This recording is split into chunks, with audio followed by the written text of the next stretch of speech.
them. And uh, if for all the attendees who signed up, they will get you and others will get a link to this recording. But just so you know, it is being recorded. Um, and I'm trying to think of anything else to intro us with. Oh, so open records. I run all of our open records work at the Center for Constitutional Rights.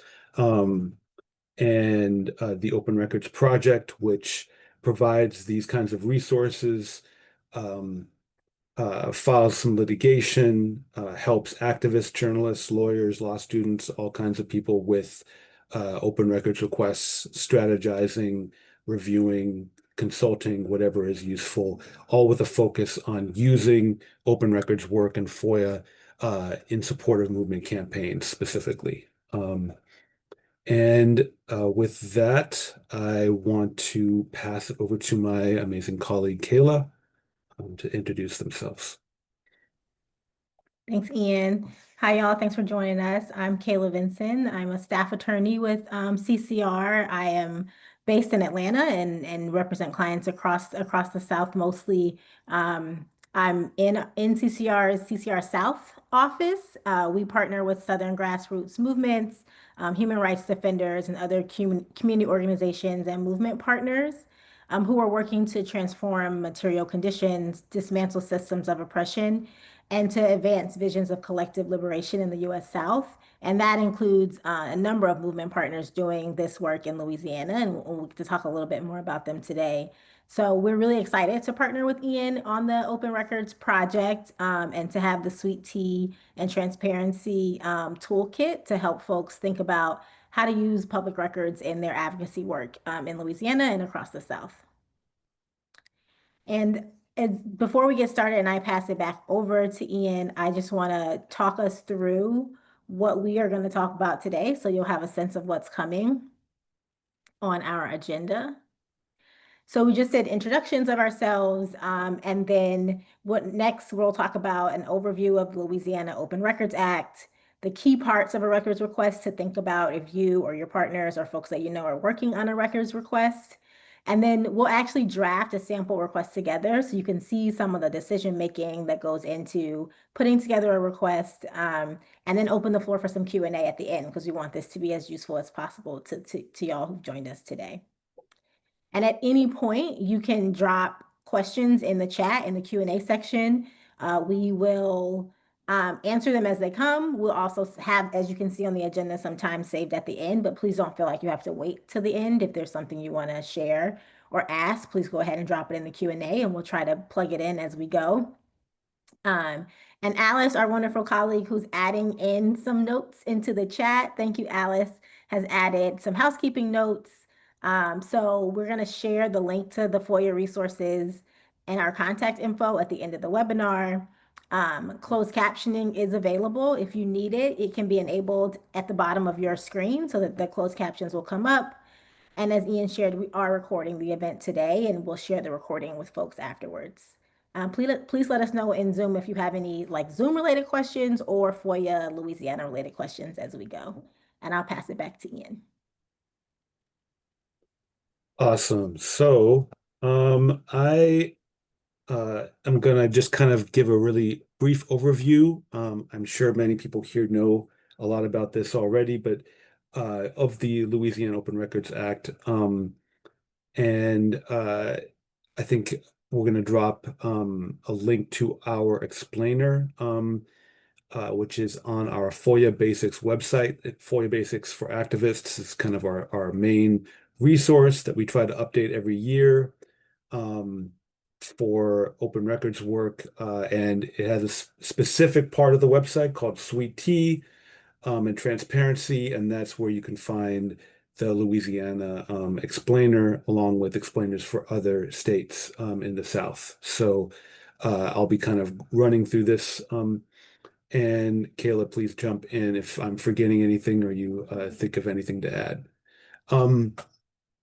For those who aren't familiar or as familiar, Louisiana has its own state law, Section 44.1, that kind of allows folks to make public records requests of different public bodies and agencies within the state of Louisiana.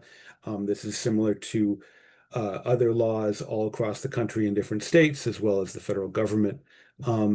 And I think is a really useful way to add to your organizing and litigation and other activist work. And anyone can make a request for a public record. I think the law says that any adult person, but I think generally pretty much anyone can. You don't have to be a citizen of a resident of the state of Louisiana in order to make a request, although I think that does help.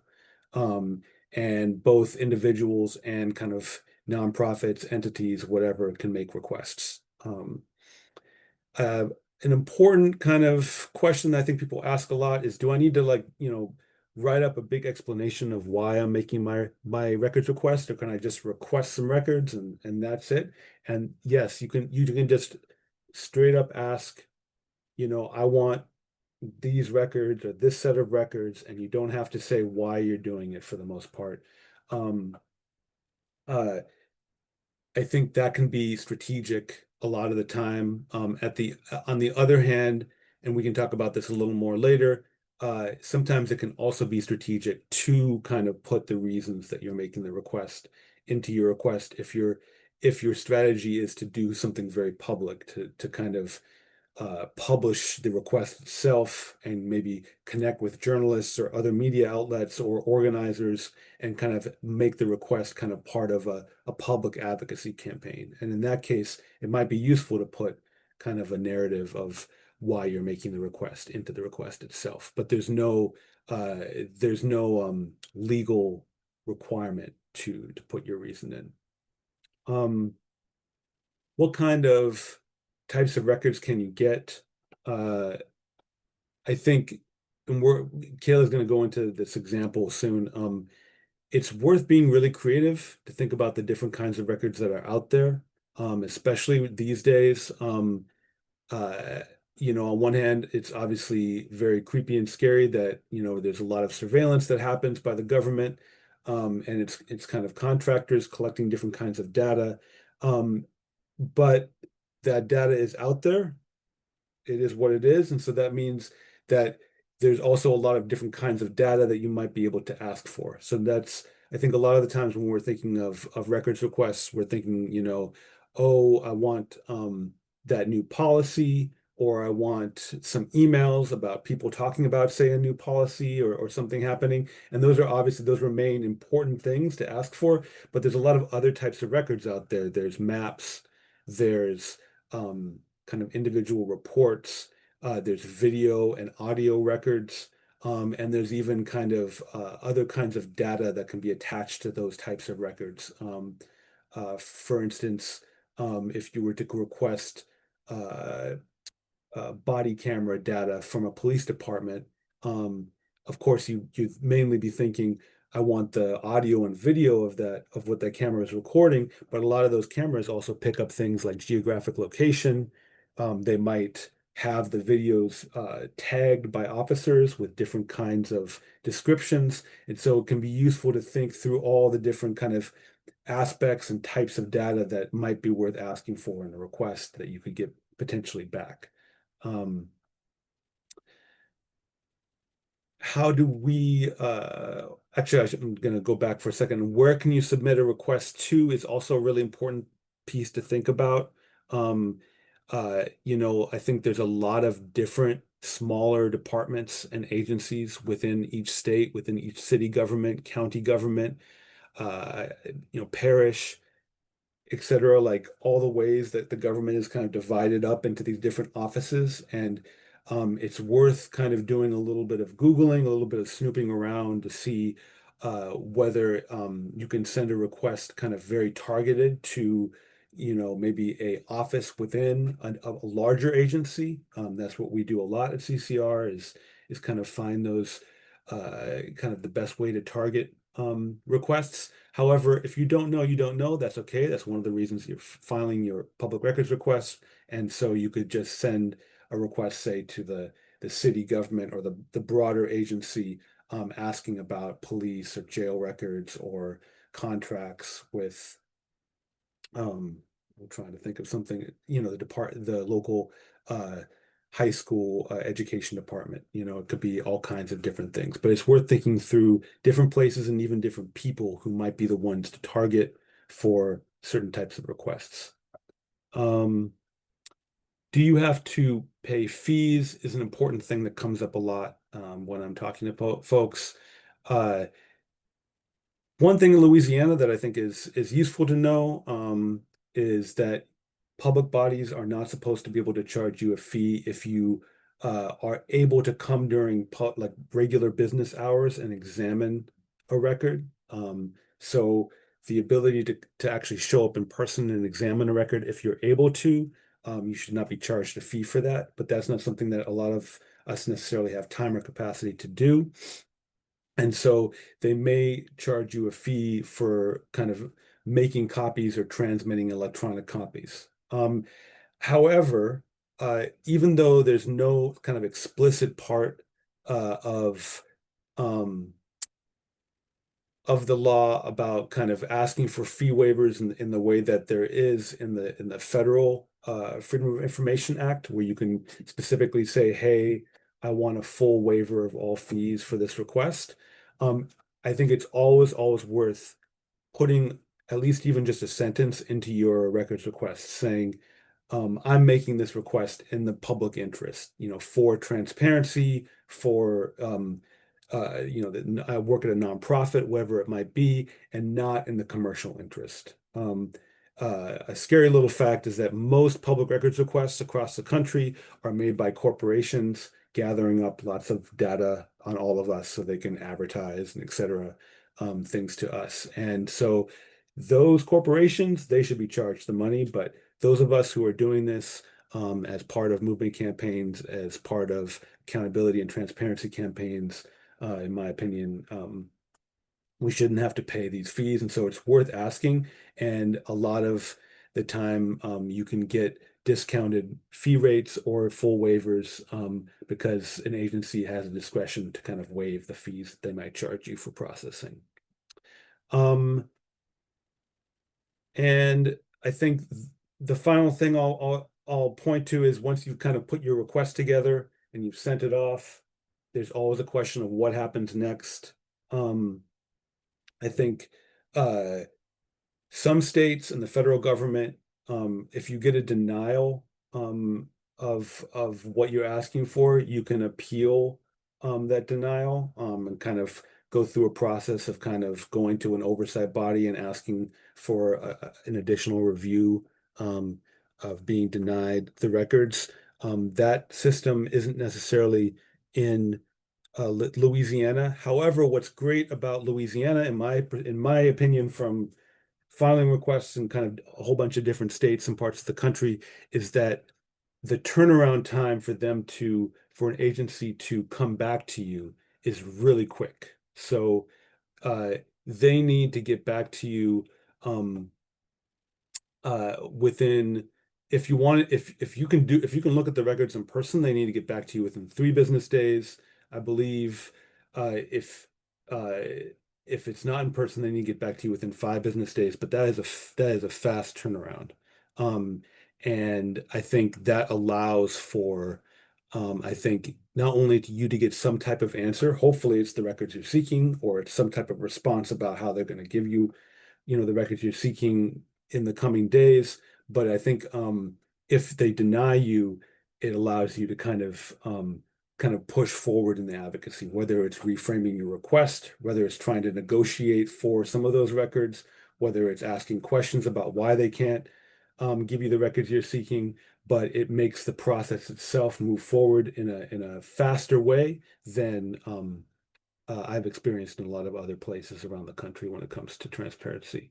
Um, and it also allows you to go into court really quick. And I know not necessarily everyone on the call is a lawyer or may not have access to lawyers, um, but I think the ability to get into court quickly in Louisiana, um, It can allow for even simple things like kind of the threat of litigation, which can be a useful way to push agencies to who don't necessarily want to go into court themselves to be like, all right, we'll give you some records, even if kind of just a letter from an attorney. And I want to pass it back to Kayla, who's going to talk about kind of a specific set of records that we requested and kind of give some more in-depth answers to what I've been more generally talking about. Thanks, Ian. So yeah, so one example is we have CCR has partners in St. James Parish in Louisiana, and St. James Parish sits on the Mississippi River. And there's a stretch of the Mississippi River between New Orleans and Baton Rouge that used to be sugarcane plantations and has now become an area where petrochemical companies have a lot of interest in sort of taking over the land, building plants in that space. And those plants are incredibly environmentally damaging to the people in the area and also to the land, to the air, to the water, in all ways. And so we had some movement partners in St. James Parish who were interested in challenging this petrochemical plastics company that wanted to come into St. James and build a giant plant that was going to be, one of the worst emitters in the entire country had it been built, and actually was going to double the level of toxic emissions in the parish, in just that parish. Um, and so part of the process that a company has to go through, this is where, Ian's points about Louisiana law lets you make a records request of any public body. So you can get really creative about the documents that you want to request. And so in order to get the kind of permits that the petrochemical companies need, they have to get those permits from by doing certain things that require the Division of Archaeology's approval. So they have to do studies of the land and how they're going to disrupt the land with their plans. And since the Division of Archaeology is a public body, you can make public records requests of the division and of all of the sort of information that is exchanged between them and these companies as they're seeking permits. So back in 2019, we worked with some movement partners to submit public records requests to the Division of Archaeology. And as you can see from the language that's on the screen, and this is also the example that's in the explainer that Alice dropped into the chat, we made a really broad request for all kinds of correspondence, maps, surveys, reports, anything related to burial sites of enslaved Black people. We knew the names of some of those plantations, so we were able to include that in the request. But we also just asked generally about cemeteries, burial grounds, anything that sort of came up in that review process. Um, and as a result of that, the Department of Archaeology, the Division of Archaeology rather, had to send us back a whole bunch of information.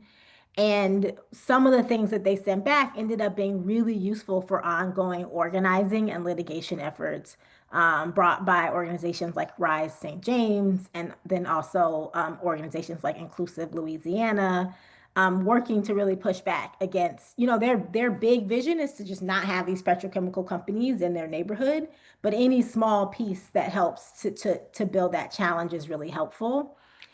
So back in 2019, in asking for these documents, actually what the Division of Archaeology sent back covered even more than what we were looking for, and ended up being really helpful in blocking the building of a grain terminal in Wallace, which is in the same general area, but not necessarily what we had in mind when we issued the public records request.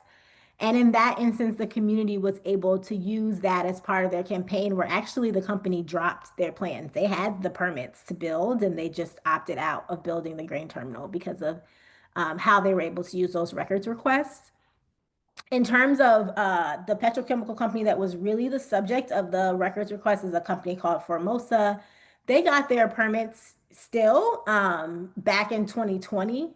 But it's now 2025 and they haven't actually built a plant because there's been a lot in the local community about the number of cemeteries that are on that land and the disregard for the bodies buried there. That's sort of reflected by the parish still giving them permits and the company still wanting to move forward.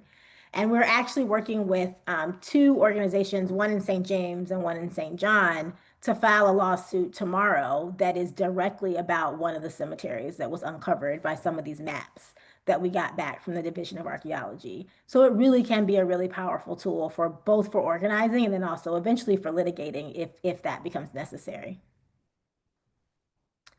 And I will pass it back to Ian.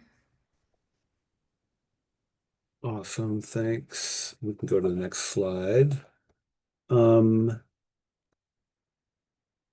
these are just some, and again, I know there's a lot of amazing advocates uh, in the audience right now, but these are just some of the kind of ideas of ways to use records requests that I've learned about from many amazing activists and advocates around the country over the years. And a lot of this also is because, unfortunately, like sometimes you don't get back what you want, or it takes a long time, especially law enforcement agencies love to delay, kind of force you into court to go back and forth. And maybe you have a more conservative judge who's not necessarily into giving all the records that you're seeking, and it kind of drags things out.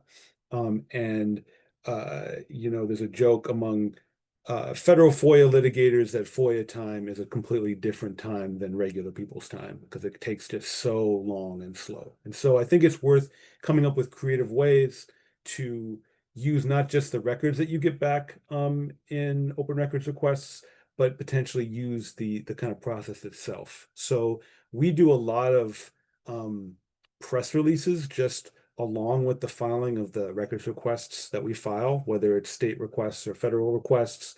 We'll put together a press release.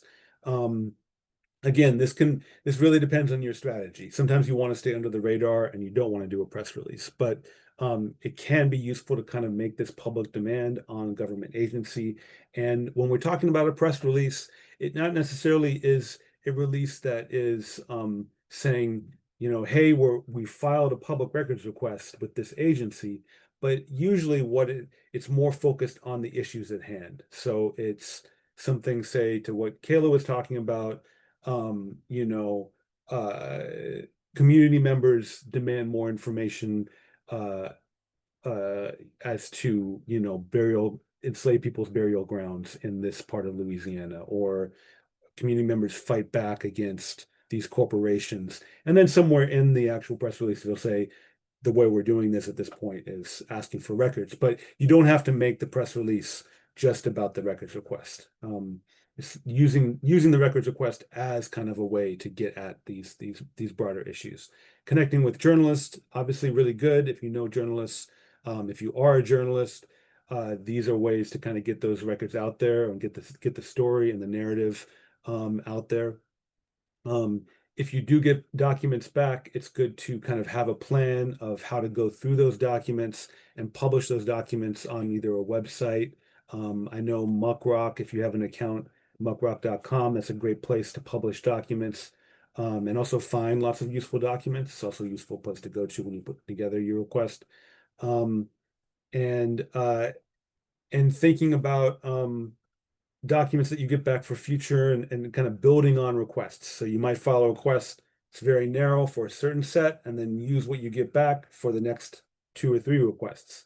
Um, and just kind of think of all the creative ways to use this process. Even if you say get a denial, like let's say you get a very blunt denial of the request you put in, that might be a public advocacy moment, especially if, say, the police chief announced some new jail that they were going to build. You asked for records related to that jail, and then you got a response back that said, we don't have anything related to a new jail. Well, that's an easy way to kind of go right to the public and say, they just said they're putting together a new jail. We asked about it and they said there's nothing there. What does that mean? And that's something I think a lot of journalists might be like, okay, I need to go over and snoop around on this now as well. Um, and I know we have a question in the Q&A. I'm gonna hold that for a moment, and I think I'm going to move on to building a request, and hopefully that might answer some of the questions as well. So maybe we'll stop the screen share, and I can share my screen with you all. Um, I'm gonna build a request related to, I think, some of the work that our partners are doing uh, related to the Port of New Orleans.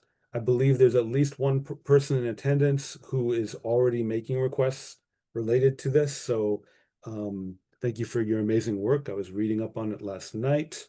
And I will share my screen. Give me 1 second here.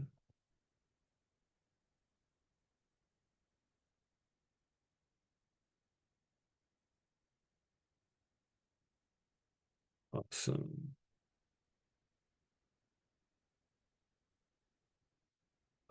And so again, my role at CCR is kind of supporting open records work and FOIA work generally. So I'm not going to pretend like I have expertise on all the important substantive local issues that are going around constantly that so many people on this call are working on right now. And so I frankly just heard about this new campaign to stop the grain train this week. And so I was doing a little research and was thinking about an example request that we could put together on this webinar in relation to some of the things I was reading about. And so I did some Googling. I see there's already this great campaign to stop the grain train. Um, and went and snooped around the port of Louisiana a bit, did some digging around some news articles related to this campaign, saw that folks had already done some great records requests related to getting some emails about the some of the companies that were, lobbying to put this grain train in. Um, and this article came up in the lens, and it really goes into detail. This is from December, obviously 6 months ago, but still seems fairly relevant. Again, apologies if it's less relevant, but I just want to kind of maybe use something that I saw in this article as a way to kind of narrow in on potentially some interesting records from my experience of doing different kinds of records requests. So I read through this article about what's happening at uh, Alebo Wharf. I hope I'm pronouncing that right.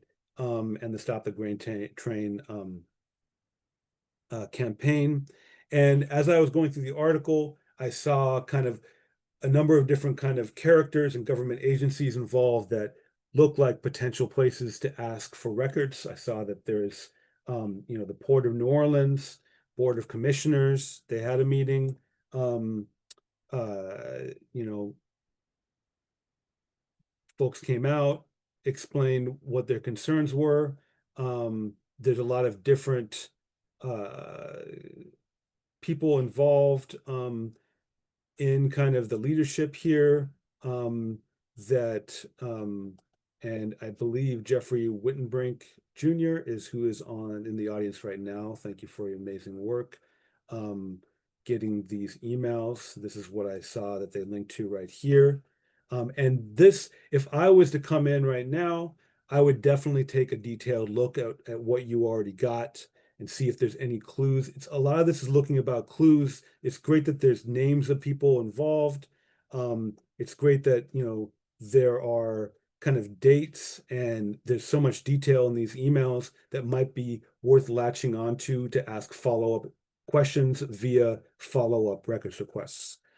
One place that I saw here in this article, coming back to this article, that seemed like a place that I don't know if someone has already requested information about, was here it says there's a community open house last December. Folks came, they asked about what's happening with this phase two. And then, residents were saying that they were lied to at the public forum right here. And then it says after the port's meeting, the port issued a statement about the Holy Cross situation, right? And there's a quote from the statement. So in my experience, having done a lot of FOIA work, uh, there's often communications and almost always communications between government officials when they're putting together a statement like this, even if it's a short statement. There's usually some back and forth between the people involved in, say, the policy or the leadership and what the kind of public relations officials are going to put out to a media, inquiry like this. And that involves potentially a number of emails, a number of discussions, maybe even some arguments between people in the background. And so I think it's worth sometimes latching on to these little kind of statements, whether it's a government press release or something like this in an article, and kind of digging into it because it might provide more clues, more kind of names of people involved, more places to search, if that makes sense. So I thought maybe we could put together a request related to this statement real quick. And Kayla and Alice, let me know if I'm rambling on too long, and I will hurry things up. So again, the link that Alice dropped in the chat earlier with our sample request from 2019 that Kayla was talking about. I think you all are, please feel free, if that's a place to start, to take some boilerplate language from. That's what I did. I opened up a Google Doc, and I already started taking some boilerplate language directly from that request because I think that's just an easy way to do it. It's a good template, right? And so a good way to start our request is we usually just cite directly to the law. I'll start from the top. We put the date.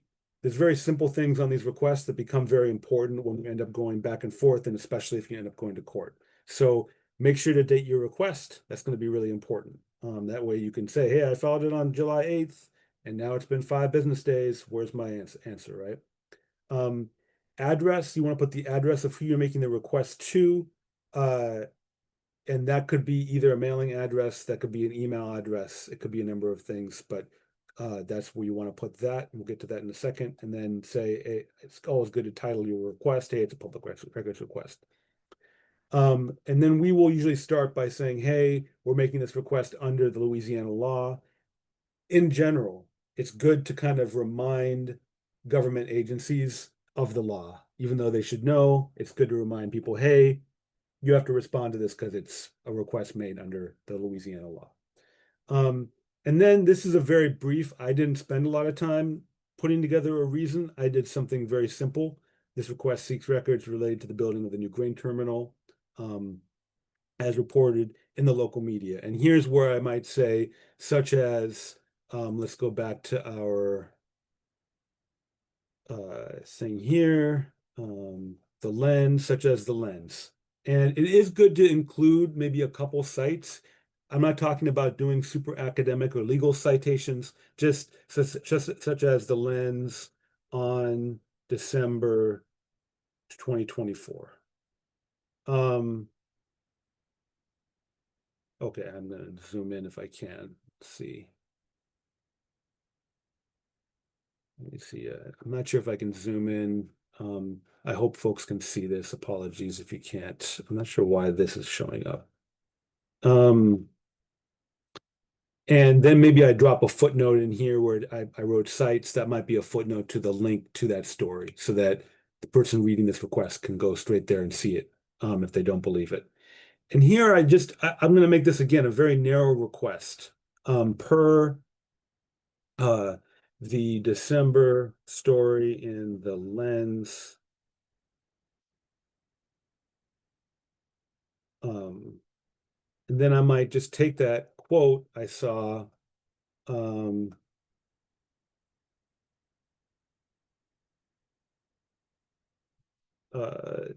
port issued a statement. So we could say the Port of New issued a statement.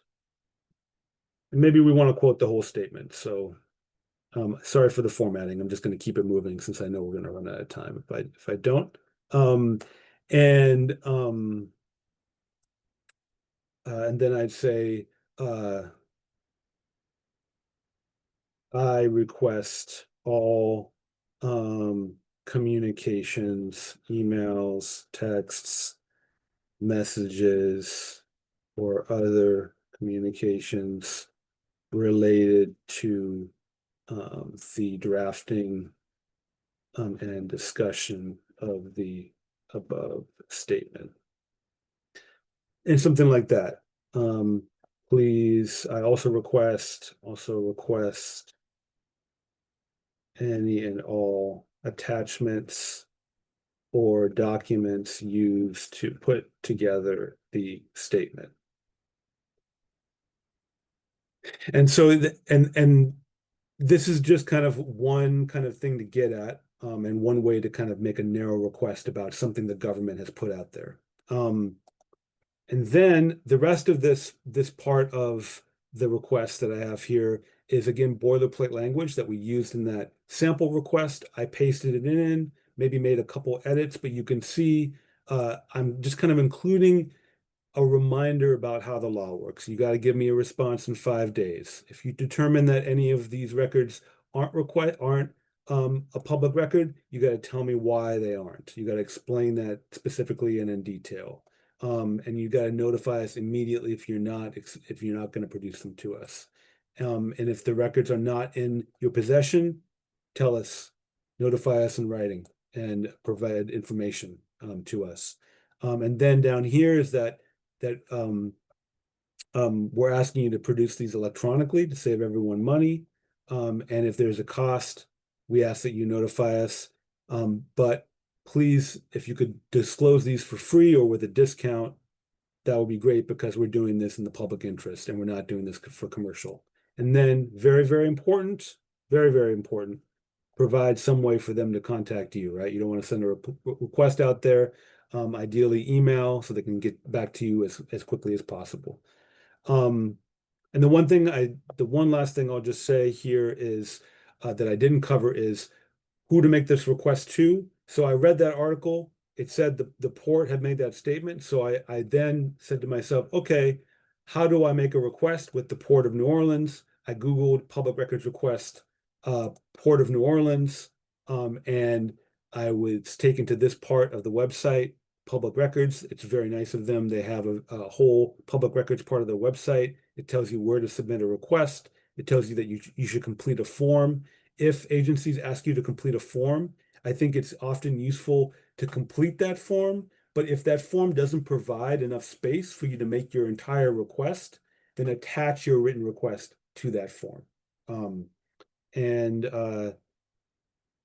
yeah, I think that's kind of it. That's kind of some basics of putting together a request. I'm gonna stop sharing for the moment. And make sure we have time for questions. I don't know if Kayla, if you want to add anything to what I just ran through.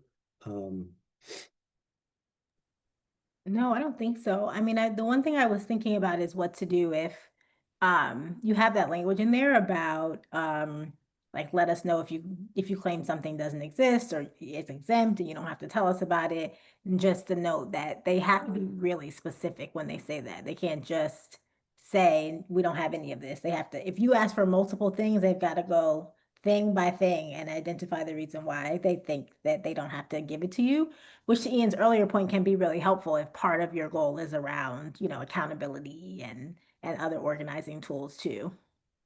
That was the only thing. And those kind of reasons for why they can't give it to you usually are found in the law itself. And a lot of the time it's every state is different, but a lot of the time it'll be similar things like either privacy information sometimes or law enforcement information. But again, Louisiana's open records law is one of the better ones, I'd say, in the country. And the ability to make requests to all these different public bodies or any public body pretty much is pretty unique and you can get really cool stuff. And like those documents I showed on the screen that uh, I'm totally forgetting your name now, but that someone in attendance had gotten. Uh, uh, those were very unredacted. They had lots of names and emails and things, and so I think lots of ways to formulate new requests. We are actually ahead of time, but I know we have a couple questions already in the Q&A. I can try to start answering the first one. Um, this question is, what about overly burdensome fees? And also, what if agencies don't allow you to copy the records yourself? For example, with a CD burner, a USB, or a mobile scanner. Um, Really good question. So overly burdensome fees, like where you ask for stuff and the agency comes back and says, hey, we're going to charge you $10,000 or something for something that obviously should not cost $10,000, especially to someone doing it in the public interest. Um, there's a couple of things there. I think not knowing all of the kind of case law offhand, it is worth, if you have a connection to a lawyer, it's worth doing a little, having someone do a little legal research as to whether there's any law you can cite that says um, the uh, the agencies are not allowed to charge you overly burdensome fees. But the other thing you can do is try and attempt a little negotiating. I think that um, it's worth coming back and saying, well, what is the part of my request that's necessarily kind of costing so much money? This has happened to me a number of times where they say it's going to cost thousands of dollars, and then when I ask, they're like, well, you wanted me to use this one search term, and that turned up 50,000 hits. Can you find a way to combine that search term with a different one that might narrow the number of hits back? Or can you narrow your date range a little and maybe that'll be less hits, which will be less money, whatever it might be there. But it's worth kind of inquiring about the details of uh what records they kind of are saying cost so much and why, and maybe there's a way to kind of narrow that down. I don't know if you have other responses, Kayla, that you can think of to this question specifically. No, not other responses, but just to note that depending on what agency you're reaching out to, sometimes the folks responding like are extremely helpful and interested in being helpful to help you get the documents that you want. And that's not always the case, but like Ian was saying, it can be helpful to if it seems not doable, to assume that the person is open to a conversation about how to make it doable. Um, and then you may get into conversation and it turns out they don't want to be that helpful. But to start off assuming that they're willing to try to help you get the documents you're asking for, a lot of custodians of these records really are. So that can be helpful too, just to chat with them. And one other thing I'll just throw out there is that, a lot of agencies, government agencies, they share information and share records with other agencies. And so if you run into an unhelpful person, but it seems like it might be a place or a type of record that was shared or emailed with someone else in government or another agency, then make a request to that other agency and see if you can get that same record. And that can be whether it's internal to the state and the city, or sometimes we've used that strategy when it comes to state and federal. Sometimes the feds might provide you with something, even if it's a little slower, that the state doesn't want to, and vice versa. And we definitely had that happen. Um, Another question here. This question is a good question. What are some strategies in even deciding what to ask for? I'm working in youth justice and know there's a lot of violence and abuse, but where do I even begin to formulate a request? What kinds of brainstorming questions could I be asking to come up with a request strategy? Really, really great question. And I definitely don't want to make it sound like you should know exactly what you're asking for before making a request. I mean, that's the whole point of this is we're supposed to be able to ask the government to get information that we didn't necessarily um, uh, uh, have previously. Um, I think, my instinctual immediate answer, and I'm always happy to uh, talk through this more afterwards if it's useful. This is my job is to kind of think through strategy around open records. Um, is to definitely have a brainstorming session and maybe just put together a list of all the types of records that might be useful when it comes to the advocacy work you're doing in the kind of youth justice sector. That makes me immediately think, uh, uh, uh, agencies that would be involved, jails, police departments, prisons. Obviously there's different jails and prisons at different levels. It could be county, it could be state, it could be local, at the precinct downtown. Um, all of those different kinds of prisons or jails or police departments likely have their own records administrator that you might want to target with a request. And then Obviously, like where's the organizing happening that you're doing it? Is it in New Orleans? Is it in a different city? Is it statewide? That's going to kind of affect how broad you want to make your kind of requests in general. And then, what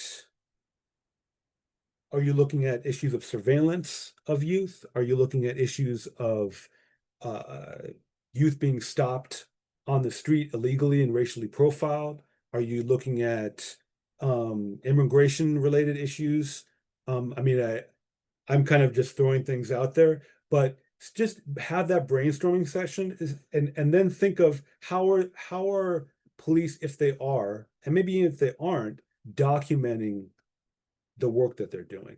And how would those documents be useful to you in an advocacy campaign to either show uh, that say they're not documenting enough, like we don't have documentation. We know from talking to community members and youth members that, you know, um, Black kids are getting stopped all the time in this part of the city, and there's no documented record of it. Or we know they're getting stopped. Give us the statistics on you're keeping on all the different police stops so that we can better show in our advocacy, the race breakdown of who is being stopped where. These are kinds of things that I've worked on in the past at CCR. Um, I'm rambling, so I don't want to, Kayla, if you have ideas here, please jump in. There's a lot of different kind of directions you could go with it. Yeah, no, that's not rambling. Those were all great ideas. And yeah, I think also trying to think about, if there's a goal of, if you're thinking about, I'm sure there are lots of goals around the youth justice work that you do, but if you try to narrow it down to one of them, and then think about, okay, in what ways might there be government agencies involved in the problem that I'm trying to get rid of? So, for example, in the work that our movement partners were doing in St. James Parish back in 2019, the goal was like get these petrochemical companies out of our parish. And so from there, you ask yourself, okay, well, who are the government bodies that they have to get this permission from? So those are then our targets for our records requests. And like, what is each agency supposed to be doing before they decide to give them permission? And how do we get more documents about that? Are there policies? Is there an approver whose emails we should be asking about? Is there an actual permit or something that needs to be issued? In youth justice, there might be employment records that you might want access to. So sort of trying to think about how our government agencies interacting with this problem. And like Ian said, like what are the documents in a world where this was working right? What documents would exist? And then how do we try to get access to some of those documents? Yep. And then I think I also wanted to, in our previous question, there was a question about what happens if agencies don't allow you to copy the records yourself.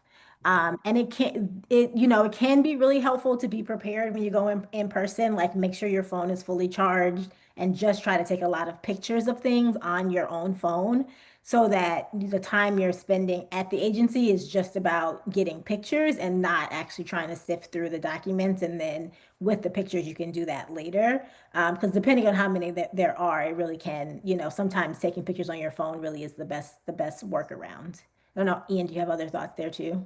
No, I think that would be my suggestion. And just, maybe you want to schedule a couple of days. If you think there's a lot of documents, or ask them ahead of time, how many records are we talking about? Are we talking about 100 pages? Are we talking about, a giant book full of individual arrest records, whatever it might be? And then you can say, okay, well, I'm going to come in on Tuesday and Thursday if that's okay, and kind of schedule it ahead of time so that you can get all of that finished as quickly and efficiently as possible.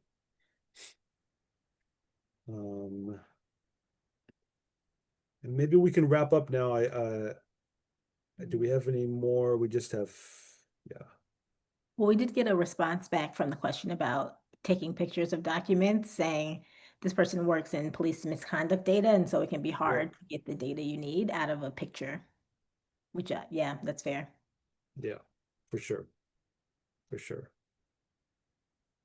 And I mean, it definitely, I think when we're talking about this open record stuff, when it comes to law enforcement agencies, because often those are the places that we target with records requests because they have a lot of information that's helpful to our work. they can be really intimidating. And so I do think I want to acknowledge going down to the police precinct to ask for records or to sit there and look at records, that can be a very intimidating, scary thing to do. That's why it can be better to maybe request those records electronically, um, or send a lawyer down to look at them, whatever it might be. But I do want to acknowledge that, uh, and I'm always happy to kind of think through ways to get around that or get at that.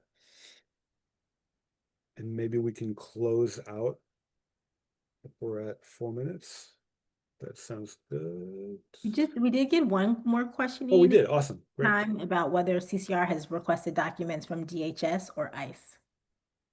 So we request records usually on behalf of our partners from DHS and ICE all the time. I'm involved in a couple of different litigation or lawsuits right now related to ICE and other um, uh, DHS components and agencies.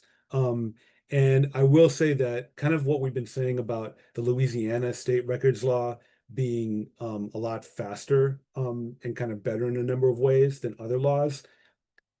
FOIA, the federal records law, is extremely slow in comparison. And law enforcement agencies like DHS, the really big ones, ICE, they are very adept at delaying, and not getting you records. I will literally get responses 3 years later to a request I put in if I don't litigate. And so they really kind of wait to see if you're going to actually go to court. Otherwise, they won't necessarily give you records you seek. I'm sorry to say. However, that is where I think it's worth seeing if those federal agencies are communicating and sharing records with uh, local agencies. A really quick example, we did a FOIA request and litigation with an awesome group called Detention Watch Network. Maybe some of you guys have heard of or are part of. Um, and this is about 10 years ago. It was related to contracts for detention centers. Part of that litigation involved DWN wanted staffing lists at these detention centers, which are obviously all local, all over the country. A lot of local jails and kind of local facilities were allowing part of their facility to be used for housing immigrant detainees. I said, no, we're not giving you any of these lists of how many people are on staff, even if it's library staff or food staff. We're not going to give it to you. And so then we went and I called up a friend at Prison Legal News who does a lot of open records work around the country. And they had a couple of these lists of staff lists at detention centers from Virginia, and I forget, maybe another state. And so we went right back to the judge and said, well, here they are. Our friends got them from the state of Virginia. No dangerous things happened after they handed over these lists of healthcare providers and whoever else on staff at the detention center. And that's yeah, that's kind of a way you can play them off each other, if that makes sense. And I think Alice is going to screen share our contact info. And yeah, thank you everyone for showing up and attending this webinar. Yeah, Kayla, go for it. Oh no, I was just gonna say, you have our emails there, so please feel free to reach out if we can talk through, strategize how to plan an open records request with you. Yeah, I'm always happy to strategize more. So thank you everyone. And there will be every second, or I want to say at least the next 2 months, second Tuesday of each month, we'll be doing another webinar on a different state. So thank you everyone for coming through, and hope to hear from you again soon.